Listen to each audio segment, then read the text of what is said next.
Good evening and welcome to Face to Face. It's been 2 days now since the maiden budget of the NPP government was presented in Parliament by President AKD. And so the economists and others have had some time to look into the numbers, to look into the budget in detail to make sure that it truly is a good budget. Because sometimes there are populist budgets which we have seen in the past have broken the back of the economy. I don't need to remind our viewers of what happened 3 or 4 years ago. So it's always good to look at the numbers and make sure that the economy will do fine with the present budget.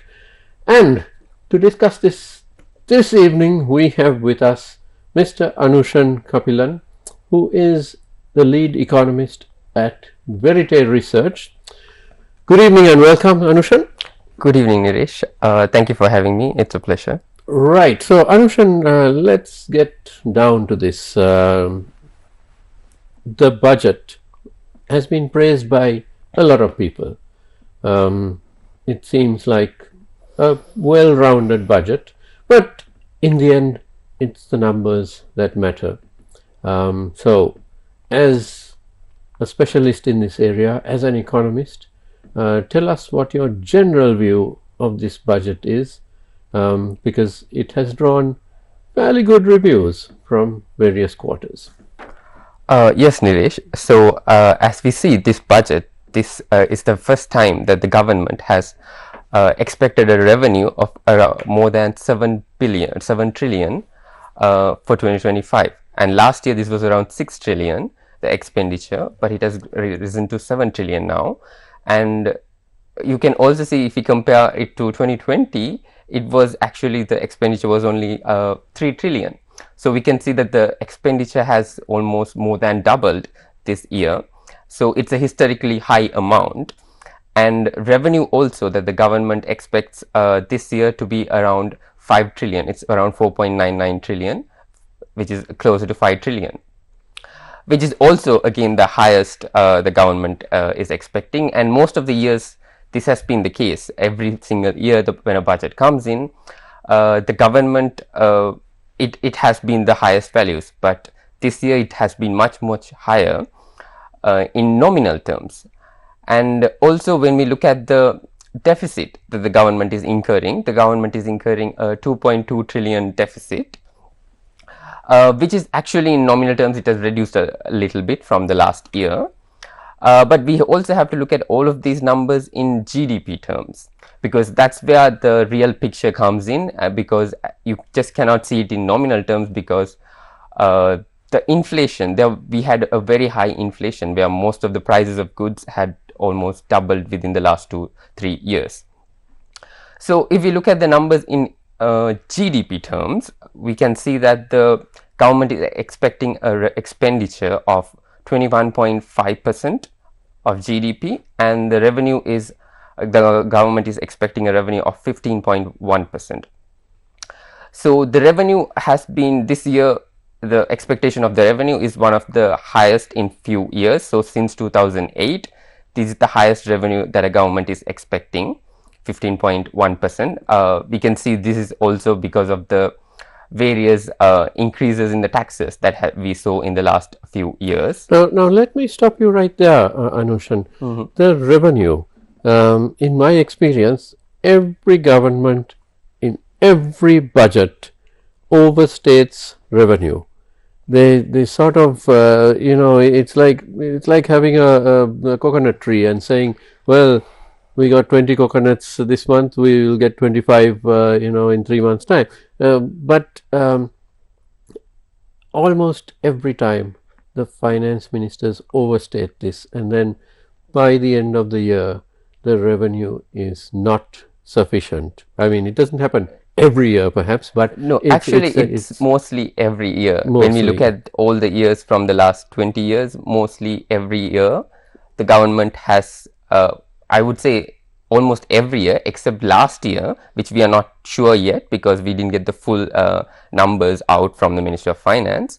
But it looks like every year the government's revenue has been always overestimated. And Now this is where the detail comes in, because if they have overestimated it too much, that leaves a problem, because they have to then either spend less than what they have said in the budget, in expenditure, or they have to try to borrow more, and that's where the issue comes in, isn't it, when governments borrow more than expected. You are very correct. I think this has been the norm in Sri Lanka's budget throughout the past few years, and the country is always the revenue is overestimated, and this also happens mostly because the government overestimates the macroeconomic projections, right? So, for example, every year or in the past, the government expects a real GDP growth of around 5%. But we saw there were some years in the past that we didn't have such a growth. And even this year, the government expects the GDP to grow by 5%. But no, is that unrealistic? Because after all, I think in the last quarter where we had the figures come out, it was somewhere around there, wasn't it? It was, so is it unrealistic to expect 5% GDP growth for the economy this year in 2025? That's where the caution comes in, because yes, last year we had a growth of around 5 to 5.2%, around that. I mean, the official numbers have not come yet, but we are expecting around that kind of growth. But last year is also an exceptional year, because the 2 previous years we had negative growth. Yes. So since we had a negative growth, our base was much lower in those 2 years, and you saw increased growth in 2024. But again, the question is whether this year also we can maintain that momentum is questionable, because when we see after 2015 or 2016, we have really not grown above 5% in any of the years, except I think there was a post COVID recovery. Other than that, most of the years the growth was much below 5%, and the government expecting a 5% growth this year looks a little bit overestimated, because you can also see the IMF and the World Bank also projects growth to be less than 4% of GDP. But of course, even the IMF and the World Bank, they don't stick with one particular number, because they keep constantly evaluating. So every 3 months or so, they do revise their growth estimates. But it is troubling that it's around 4%, which is a huge difference from the 5% that the government is expecting. But let me ask you, why this huge disparity?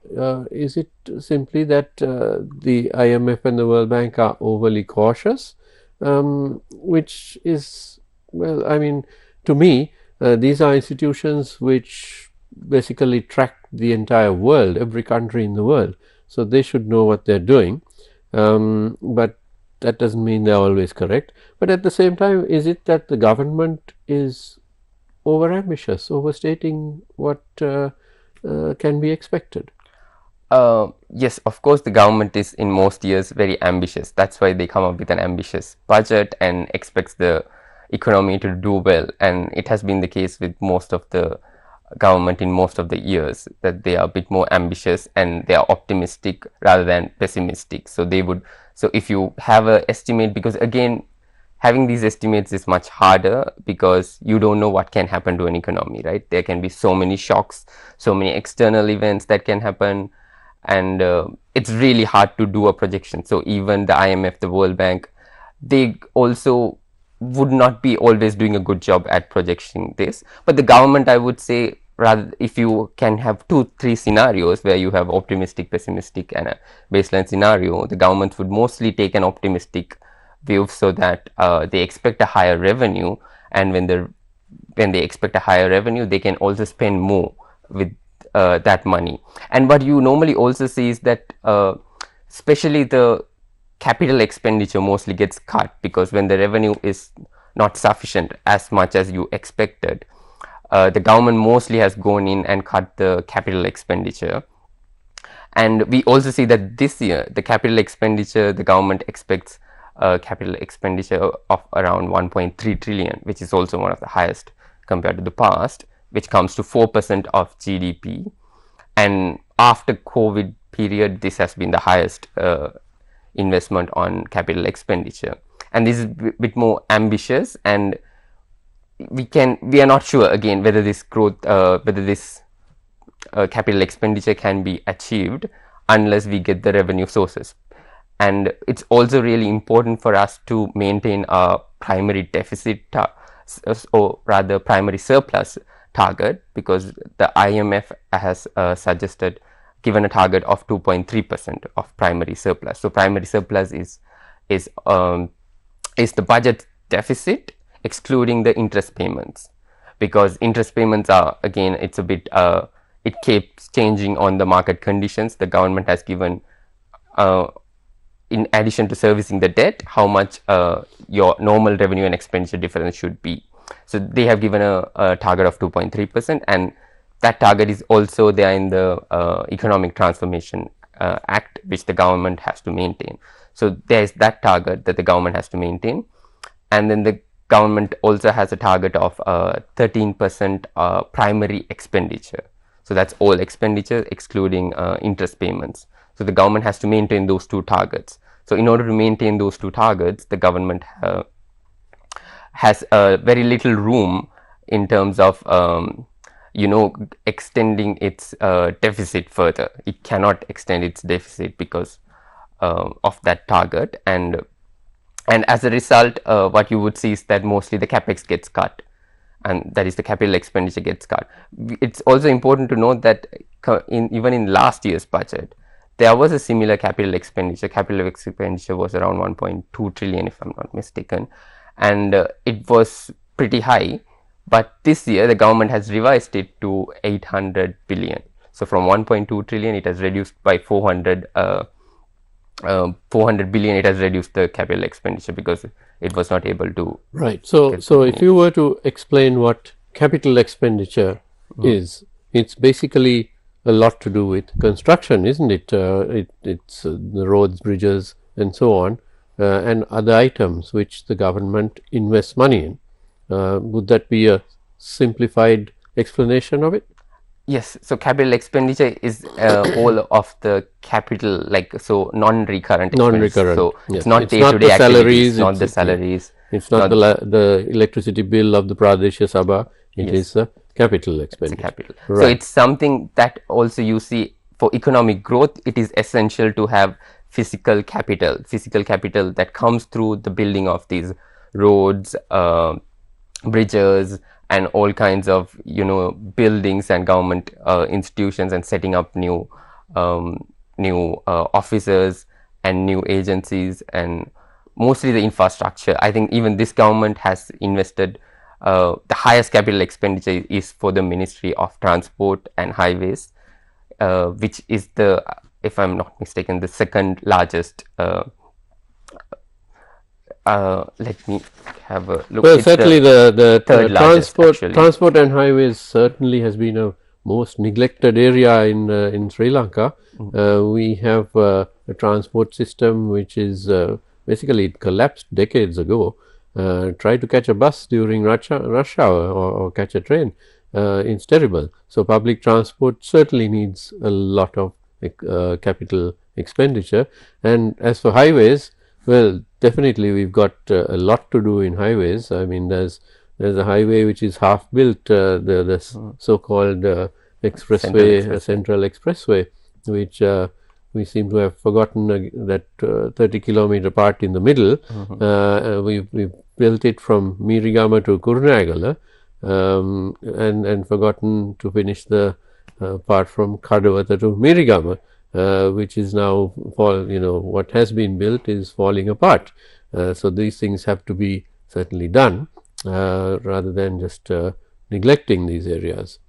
Yeah, it's important that these things have to be done, but the question is again whether the government is able to, whether we have the money for that. the government expects the money, whether the government is able to implement that, and whether the government is able to obtain the revenue that it expects in the budget. But capital expenditure traditionally in Sri Lanka and countries like Sri Lanka has driven economic growth, hasn't it? Because especially the construction sector, which, I mean, in 2022 it went down to pretty much zero because nobody was constructing anything, leave alone the government. People's houses couldn't be constructed, high-rise buildings, whatever.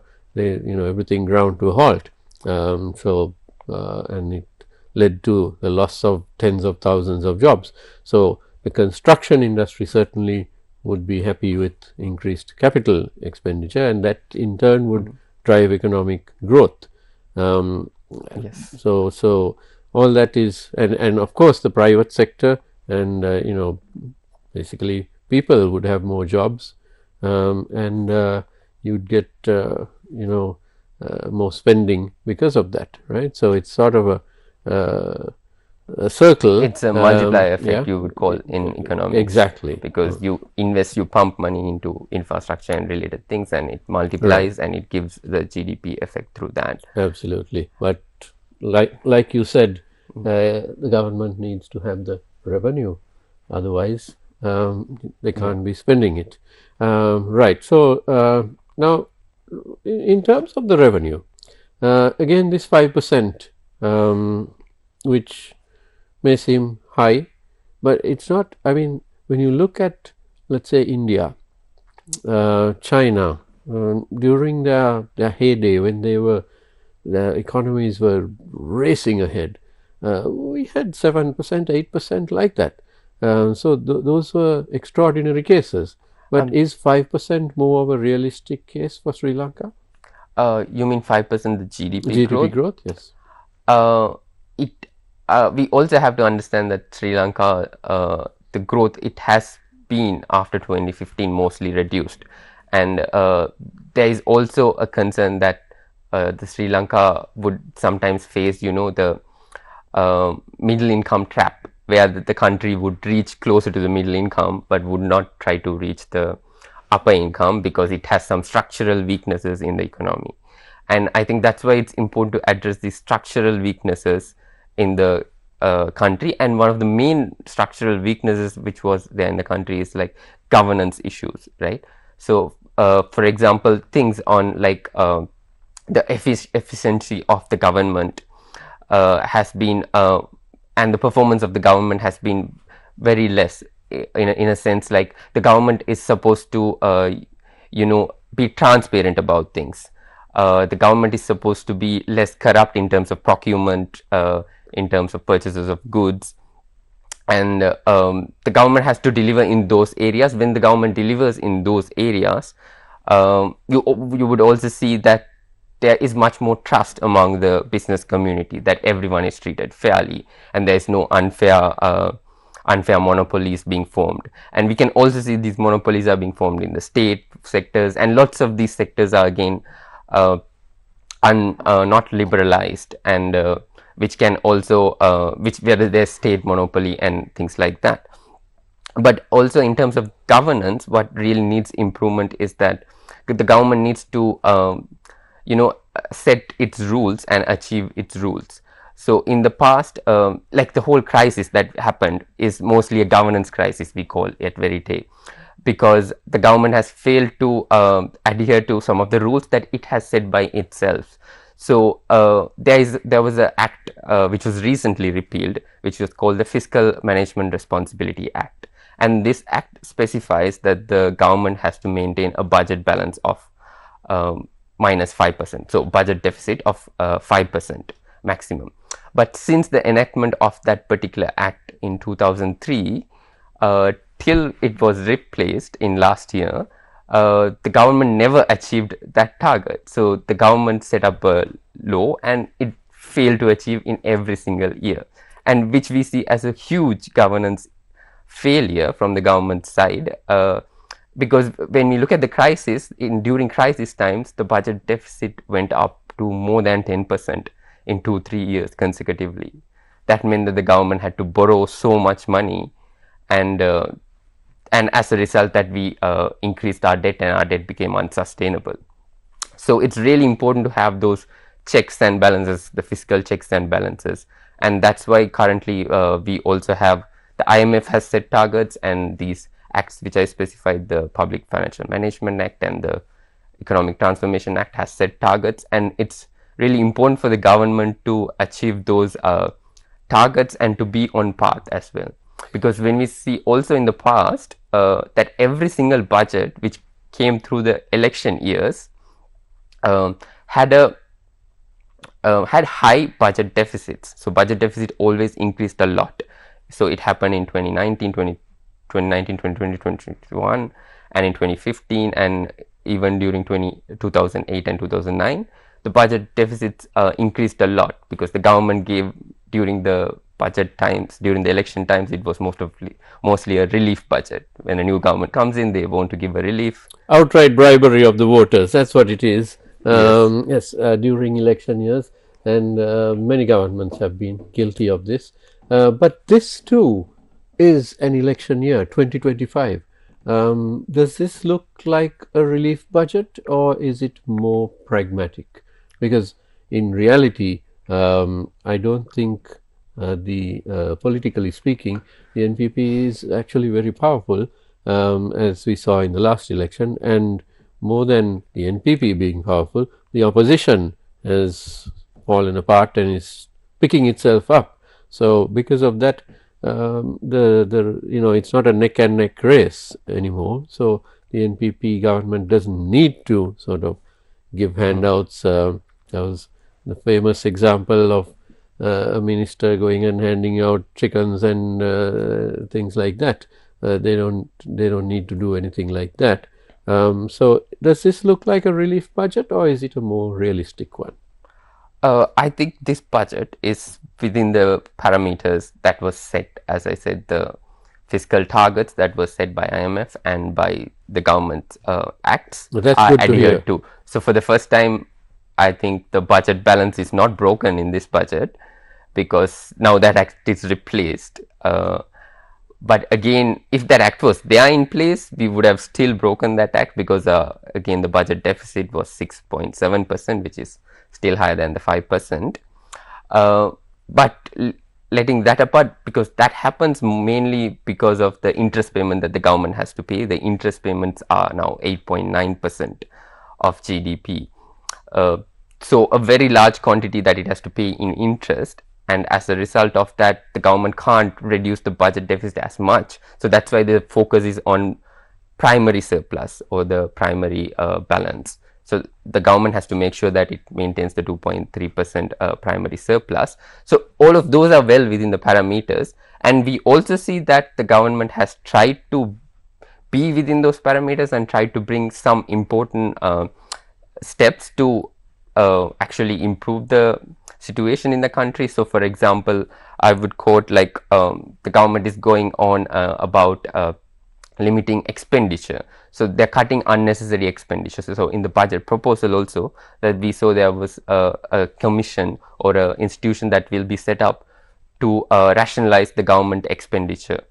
So to look into the waste expenditure and to see if there are duplicate functions and cut down on those. So there are proposals on that. And we also see that the government is trying to cut down on vehicle expenditure, which was very high in the past. We saw we also had like analysis showing that the vehicle expenses were very high in the past, and now this budget has curtailed that, and even in a budget proposal the government has mentioned that it will curtail those things.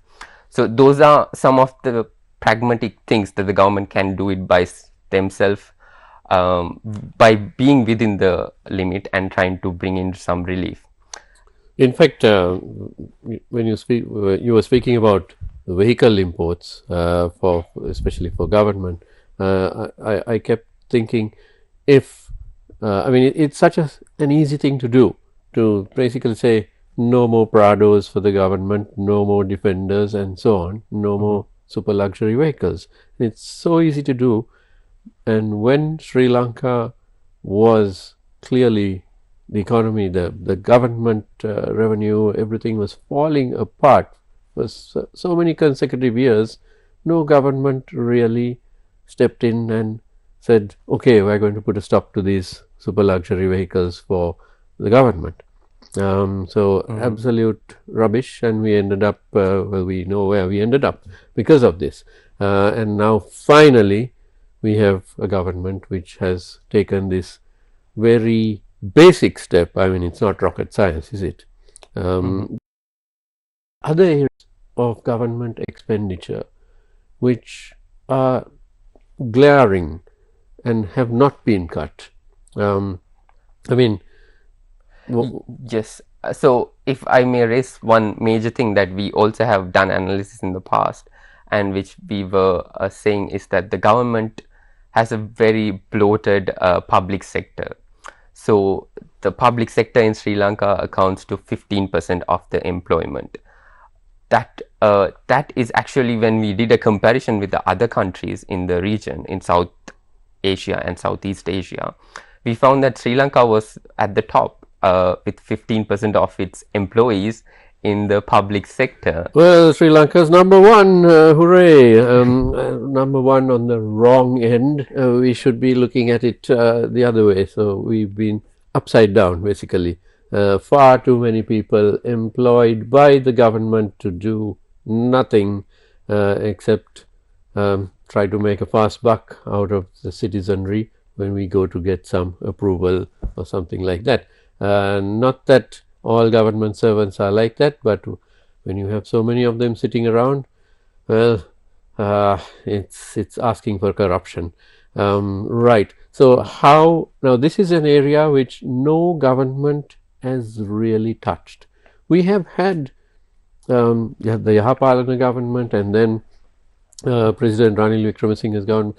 They did talk about it, but we didn't see any significant improvement because we've ended up with goodness knows how many, 1.5 million, 1.6 million people in the government sector.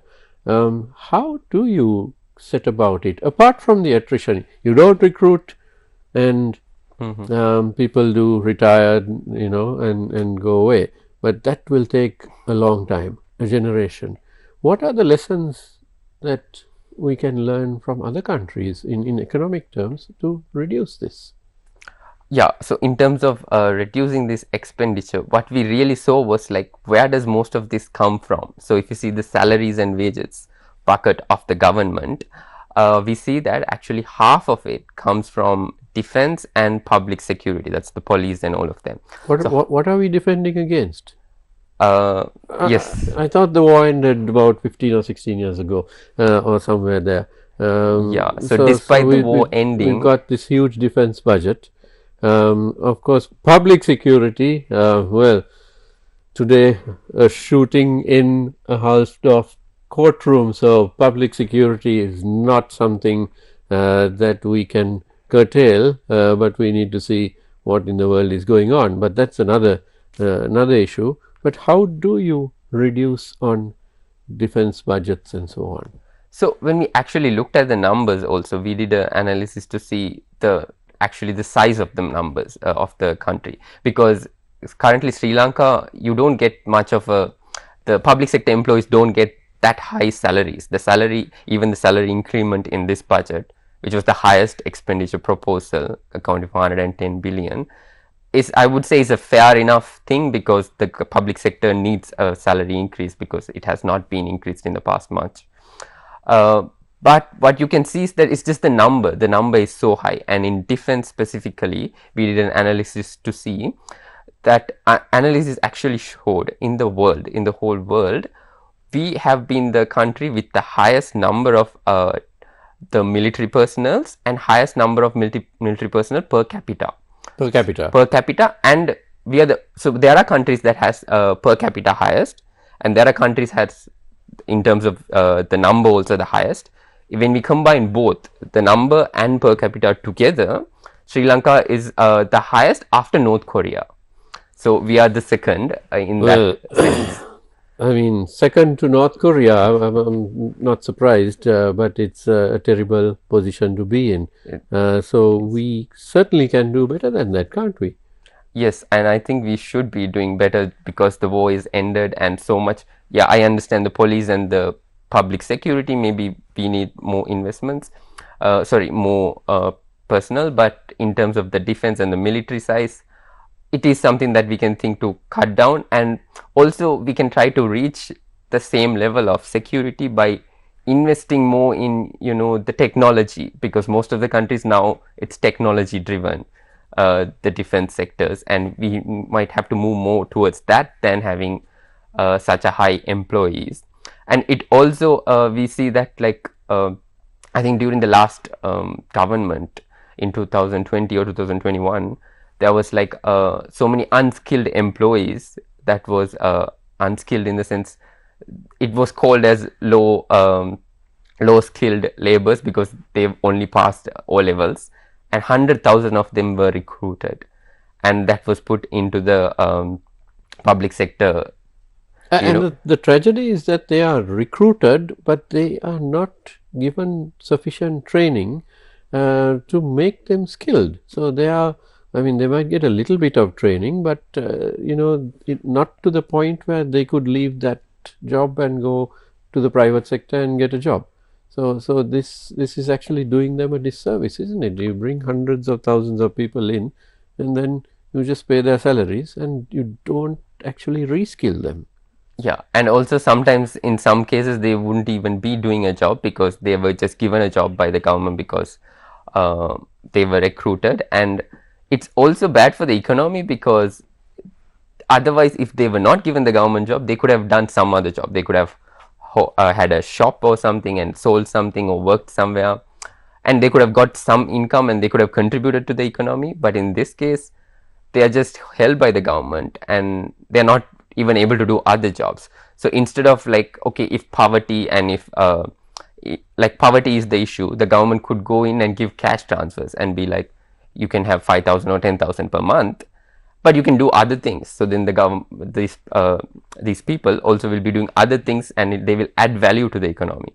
But just recruiting them to the public sector even stops the added value to the economy and really does not allow them to. I mean, basically what you're saying is we are paying a lot of people a full salary to just sit there, which and many of these are young people who have the energy, the time. They should be out there contributing to the economy, and so the same goes for the defense forces, the military, because they are the cream of Sri Lanka's youth, aren't they? The tough guys. They should be out there working hard, taking risks and driving economic growth. But instead, there they are in some army barracks doing goodness knows what. Right. Yes. And of course, you also get so much more expenditure when it comes to the military, which in the form of hardware, isn't it? The ammunition, battle tanks, all these things, which in today's global warfare context we have seen don't mean much at all, because now you've seen in the Ukraine war that it is, it's a completely different form of warfare now. It's drones, not just Ukraine. We've seen it with Iran. We've seen it with Israel. We've seen it with Yemen and so on, where operators sit on the other side of the world and pilot drones, which are much more effective. So this whole thing of having 1,000 battle tanks really is ancient warfare now. So these are things that the government needs to perhaps look at. Yeah. And also because these are expenditures, so as I said, it's salaries and wages of the employees which take up a lot of cost, and also the interest payments, which takes the most actually, because that's comes to around almost 3 trillion rupees. So because when we look at the revenue of the government itself is 5 trillion, and 3 trillion goes for interest payments. So that's like 60% of your revenue just goes to interest payments, and it's just, at least you see expenditure on things like if you compare with health and education, it accounts for around 1.5% of GDP, including the provincial councils. And interest payments cost to around 9% of the GDP. So that's like around 4 to 5 times you could have funded your health and education budget if not for your interest payments. So I mean, we could have 100 hospitals in Sri Lanka which are as good as hospitals in Singapore if we didn't have to pay all this interest, and we could channel it to health. And the same goes for the education sector. I mean, and everyone agrees on it. This is the irritating thing, isn't it? Everyone agrees we don't spend enough on health and education, which are the bedrock of any society, any country. Instead, here we are paying so much interest, paying so much of salaries. And then when you go to a government hospital outside of the Greater Colombo area, I mean, there's shortages of this, that, and the other. So this is quite a tragedy, isn't it? Yeah, and when you say that, it's also interesting because one of the things that we really expected that this government would bring in is increased expenditure for health and education, because in their manifestos that they have mentioned, the education they want to bring as a share of GDP, they need to increase it to 6% of GDP. But they don't say at once, obviously they say gradually.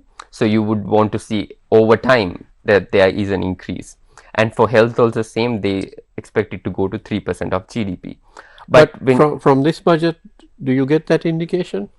So in this budget also there is a perception that everyone is saying health and education expenditure has gone up, and even the president in his speech said significantly allocation for health has gone up. But what we can see is that in terms of nominal terms, yes, it has gone up. And we see most sectors the expenditure has gone up in nominal terms. But we need to see really in terms of GDP. And when we see it in terms of GDP, the education and health, it hasn't gone much up. So it has still remained. So we have done an analysis in our dashboard. We have done a dashboard under the publicfinance.lk, which is a website that we run at Verite and mostly by me. So that actually shows that in terms of expenditure for health, it's only around 1.5% if you include the provincial councils, but if you exclude the provincial councils, because you don't have the figures including the provincial councils, it has mostly remained the same compared to the past year. Health is around 0.9% and education, sorry, health is around 1.2% and education is around 0.9%. So it has remained the same compared to 2024. And we don't see much improvements. At least I would have expected like it to go up by 0.2 or 3 percentage points up. But so that's a gap, isn't it? And it's a surprising gap, as you said, especially because we have so many wonderful educators in the cabinet and as deputy ministers and in parliament now. So many professors and doctors of philosophy and so on. But education doesn't seem to have got its share as expected, and health, of course, again, very severe crisis in the health sector has been going on for some time. So those are areas that perhaps the government needs to figure out what they're going to do. Right, now let's look at this budget and its effect on interest rates and the rupee exchange rate. Any surprises here? Are we going to see the dollar shoot upwards, downwards? No issues there. So when we look at the budget in its whole, we see that it has not been structurally very much different from the past budget. So there is no big change that we can expect that this budget, in terms of the macro stability that it would bring in, it will mostly continue the macro stability that we have, which is a good thing, and that is something that we needed, unlike in 2020 and 2021 when everything, the macro stability was not adhered because of the budget and the expenses it had. So we see that the budget deficit will mostly remain this same, and the primary balance is expected to be maintained at 2.3%, which means that the government's borrowing is not going to increase a lot.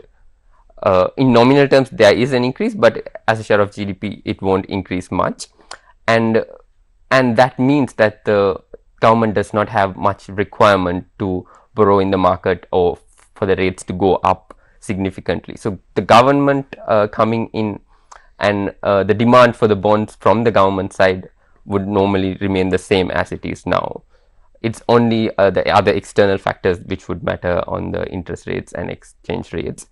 So even in terms of exchange rates, that's why, since this is mostly in line with the current macro stability that we maintain, I would not see a big effect of the budget in those interest rates and in terms of exchange rate effect. Right. So, Anushan, what about inflation, which is one of the biggest issues that we faced with the economic crisis? I mean, we faced it even before that, especially the reality under the Rajapaksa regimes was that there was high inflation, but it went to phenomenally high inflation rates during 2022, 2023 and so on, and to the point where day-to-day items were out of the reach of most of the people in the country. But it's not very easy to bring the cost of living down, but can we at least see the inflation rate stabilized? I mean, it seems to be stable right now. Would there be any effect from the budget? What we can see is that the central bank has a inflation target of 5%. So during those days, the central bank did not have a target. It was did not have a target in the sense it did not have a flexible inflation targeting regime, which it currently has. It came through the central bank's new act that it maintains. So it has to definitely maintain the target, the inflation target it's given. So it is expecting a 5% target for this year, and which is not a low target. I mean, 5% is, if you look at globally, inflation of 5% is fairly high, isn't it? And I detest these numbers when they come in 5, 10, 15, 20. It should be more realistic and be more scientifically derived. If it was something like 4.3%, I would say, well, somebody has actually sat down and worked out the math on this. But when you say 5% is the target, that just seems like a political wish rather than anything else. So the central bank really needs to figure that one out, in my opinion. But 5%, if it can maintain lower than 5%, that would be ideal, wouldn't it? Yeah, but the central bank normally has an interval of plus or minus 2%. So it's either between 3% to 7% that it has to maintain. So although they say 5%, it's not exactly 5%, and it could be within this range that they expect the inflation to be. And which is a very broad range. 3% to 7% is a very broad range. Again, I would be much happier if they said, well, 4.5 to 5.5. It's a much smaller range. This seems to sort of leave them a lot of leeway to play with, and that's always not ideal, in my opinion. It should be a lot stricter. Yes, but it's also difficult being a developing country and who is much more exposed to so many risks, because there are lots of external risks that we also would face, and also having inflation to high levels of 70%. And reducing the inflation to this level is, I would say, is a good improvement that we saw in the country, and now it has stabilized. So having an inflation that is stable is something that's hard to see right after a crisis in an economy, and I think the government is trying to achieve that in that way. But also we see, in addition to the central bank, the government also has a role, because previously it was that the government had huge deficits which it needed to be funded through basically printing money, and the central bank had to fund the deficit of the government, which mostly led to the increased inflation in the country and collapse of the exchange rate, which further increased the inflation rate. But we don't see those things will happen in the future, because there are controls and legal regulations brought in that limits central bank from funding the government, and government also has made sure that its deficits are in line with the targets that it has set. So there is nothing that the government would do to increase the inflation in the country, but something that we can also watch out is for the external things that would happen, and also probably the increase in the salaries of the employees, the public sector, and if they have a similar demands from the private sector and everyone demanding higher salaries, that could have a small effect on the inflation for the inflation to go up. But other than that, I don't see a major increase in inflation. Right. Now, my final question, because we are almost out of time, Anushan, is you spoke of external shocks. And, Sri Lanka is a small economy. We're not a small population. We have 22 million, which is quite a mid-sized population. But we have a small economy, not as large as we would like it to be. And it is heavily dependent on external factors.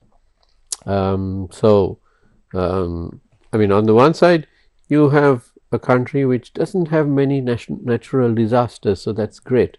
We do have a flood or two, but otherwise, we're not in an earthquake zone. We hardly get hit by cyclones. We're, blessed when it comes to nature. However, man-made factors globally, the price of oil is one such factor, and other factors like now you have US President Donald Trump, who is, a lot of people like him, a lot of people dislike him, but he is shaking up the world order politically and economically, and he has embarked on a trade war with many major economies in the world, with China, with the EU, and so far he has spared India, but these are the man-made shocks.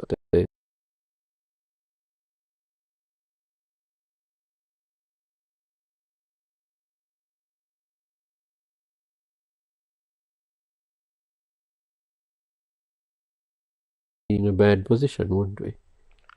Yes, that's right. So that's why we need to also be, because we can't impact the world, right? The US can make a huge impact to the world. China can, or India can, because they're huge economies, but we are a tiny economy and we can't have an impact to the world, but we receive everything else from the world. And this is why we need to also be prepared as a country and not be vulnerable to shocks.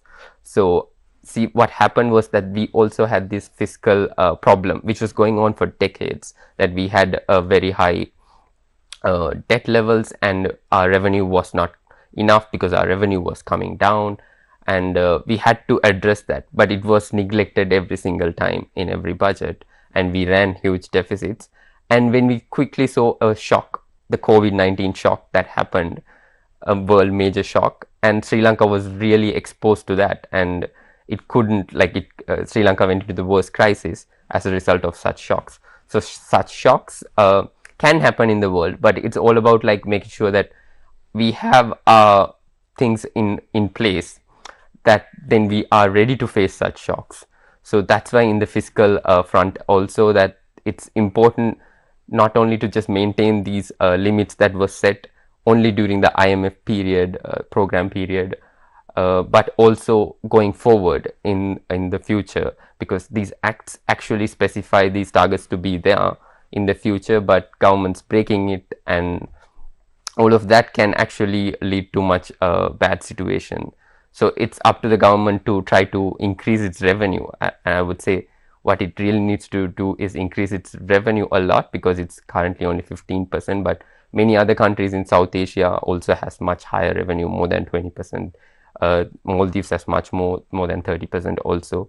So the government has to find these avenues to find the revenue and try to build buffers and make sure that it gets out of these kinds of the debt issues which it might face. It has come out of a debt restructuring and it has got into a right place, but there's also a risk of going back into another default, because many other countries who come out of debt restructuring don't just end up at that point, they again, sometimes there are countries that go back again into another debt restructuring phase. So we should just make sure that we would not go into that phase by adhering to these limits, but also making sure that the right policies are there and making sure that the government does the right things. So for example, we were also looking at small things. There are small wins that the government can do without having to rely on huge, which it doesn't have to spend much.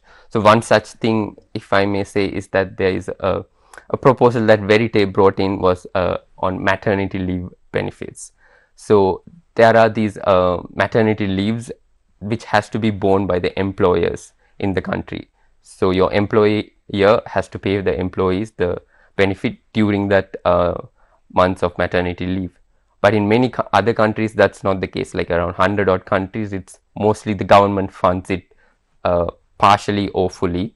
The government funds it. But in our country, we have been advocating for that for a long time, because these are simple wins which can boost the women participation in the economy, and we see the participation of females are not very high in the country, and boosting that can boost the economy's size and GDP, and can boost SME sectors, because they would be much more reluctant to employ women during their this particular age, because of having to bear the cost of having to pay their maternity leaves. So things like those are small wins which won't cost. We also did the math on that, and it cost it is estimated to be around 7 billion for a year for the government to fund, which is not a huge amount. Which is not a huge amount, because it has given salaries and wages of 110 billion this year for all the government employees. Exactly. And yeah, so when you compare to those things, it's not a huge amount which the government can do, which can really increase this potential of the country. Well, food for thought indeed, and I'm afraid we are out of time for tonight. My thanks to my guest Anushan Kapilan, who is the lead economist rather for Verite Research. Thank you very much, Anushan, for being with us this evening. Thank you very much, Nilesh, for having me. And thank you very much for joining us. Don't go away, because the news is coming up next. Have a great evening.